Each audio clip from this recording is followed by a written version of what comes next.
If you have difficulty bending down and touching your toes, make sure to stay tuned because we're going to show you how to fix it.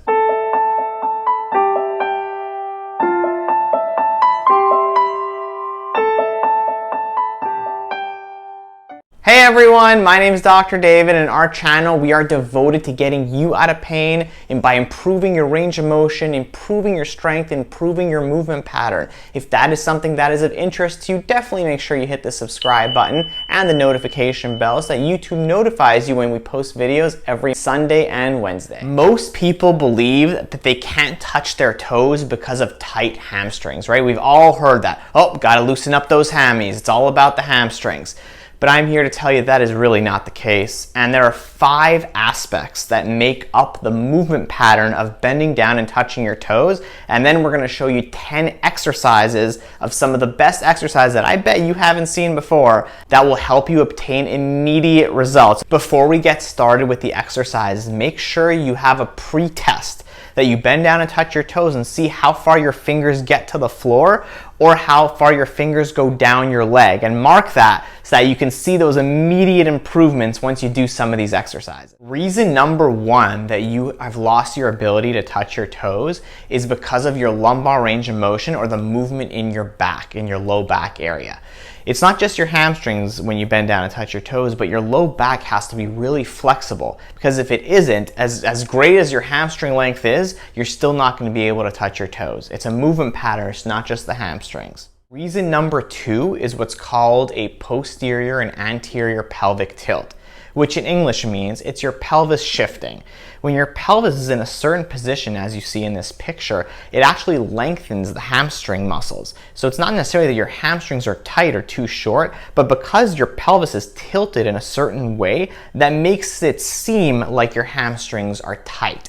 And so by fixing your pelvis and getting it more into what's called a posterior pelvic tilt, doing exercises to encourage that, that'll help you significantly be able to touch your toes. The third reason you may not be able to touch your toes is your core strength.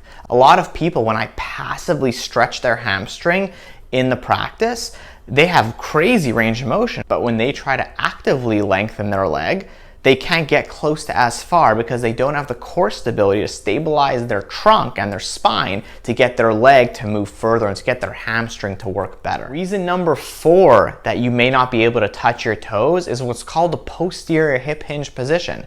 And that basically means, in English, when you go down to touch your toes, you're not hinging back from your hips, but you're just going straight down. If you don't get a good posterior hip hinge, if your butt doesn't go back as your hands come down, you'll lose that ability to touch your toes. And finally, the 5th reason that you may not be able to touch your toes or you can't go as far down as you would like is, yes, tight hamstrings. And so we're gonna be showing ways to improve every single one of those 5 things right now. Exercise number 1 to improve your ability to touch your toes is we're going to work on a special corrective technique to improve that pelvic tilt that I was talking about.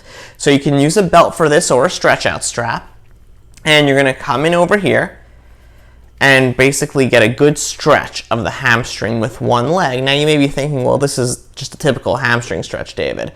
But no, here's the next step. As you get this stretch going, you're then going to do an active leg raise on the other side. And we're going to do about 10 active leg lifts on that side. It's going to help get that pelvis into that posterior tilt position, which is then going to give you more ability to touch your toes. And once you do about 10 of these, then switch and go on to the other side. Just a quick note, if you have a lot of low back pain, this does put a lot of pressure on your low back, so just monitor that to make sure that that's not an issue. The second exercise we're gonna do is dynamic hamstring stretch to loosen up those hamstrings. So we're gonna come into this position. Now I don't like doing any kind of hamstring stretching with the knee straight because you get a lot of neural tension in the back of the leg. I talk about that more in another video, so I'll link that above and in the description down below. But for today, we're gonna hold your leg up in this position and then actively come up and come down and feel that nice stretch in the hamstring.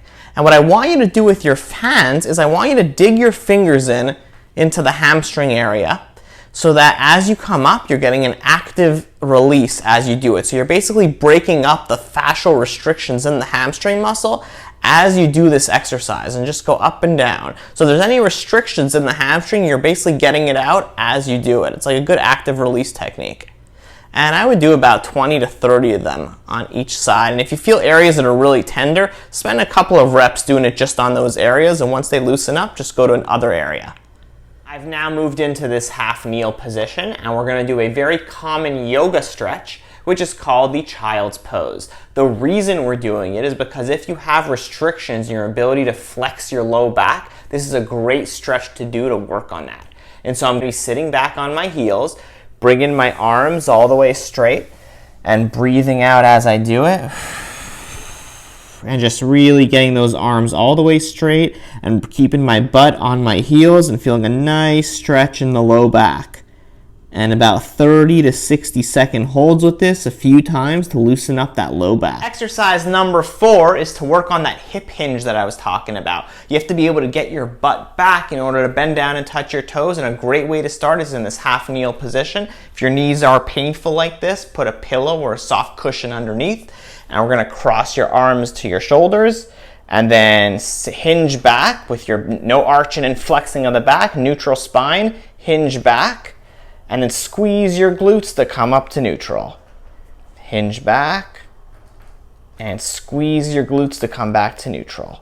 This will really help translate into that functional bending down and touching your toes, and I'll show you how to progress it very shortly.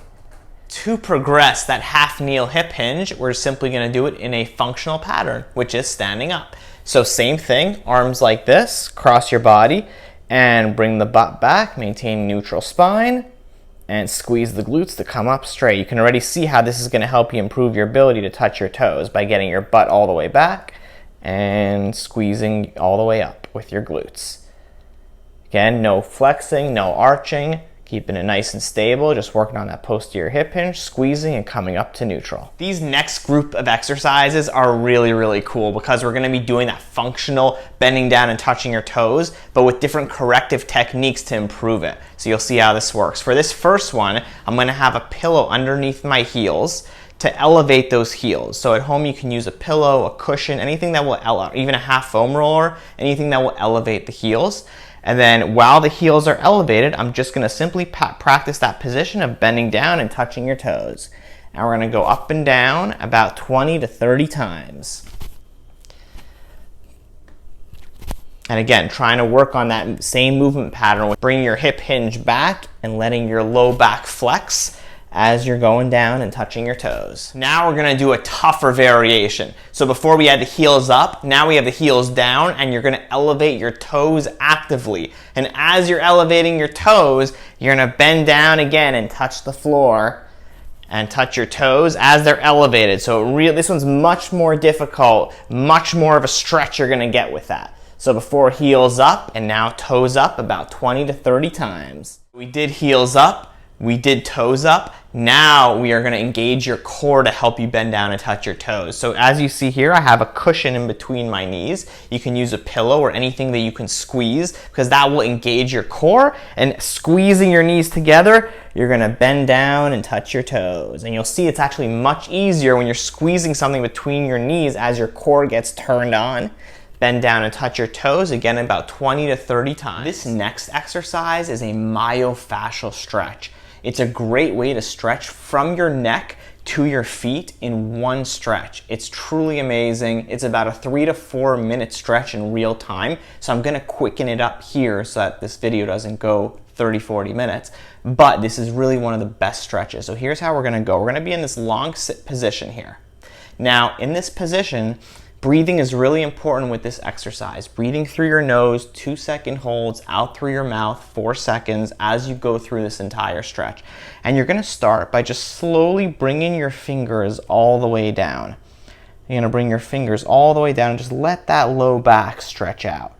And breathing into it, in through your nose, out through your mouth, and you're gonna hold that for about a minute. Once you feel comfortable doing that, you're then gonna bring your head and let that sink down. And once you bring your head and have it sink down, you're gonna hold that again for about 1 minute. Once you feel pretty comfortable in this position, then we're gonna have you push your knees down into the floor. So now your fingers are going towards your toes, your head is down, and your knees are pressing down all at the same time. And again, you're going to hold that piece of it for about a minute. And for the final step, you're then going to bring your toes all the way up. And you're going to feel a huge stretch here from your neck all the way to your feet. And just breathe into it and just hold it for another minute. And once you feel like it's too much for you, or you've reached about 3 to 5 minutes, then you're going to slowly relax. You're going to feel more of a burn with this, because when you stretch the fascia that surrounds the muscle, you feel more of a burn than you do a muscle pull. This is an awesome way to get mobility from your neck all the way to your feet, and then stand up and retest and see the difference. Guys, let me know in the comments down below if after you retested doing all these exercises, you're now able to touch your toes, or how much you've gained. I'd recommend doing all of these every single day and seeing the differences, because they will be significant. If you guys enjoy this content, again, definitely make sure you subscribe. We post videos every Sunday and Wednesday. Keep stretching. We'll see you next time.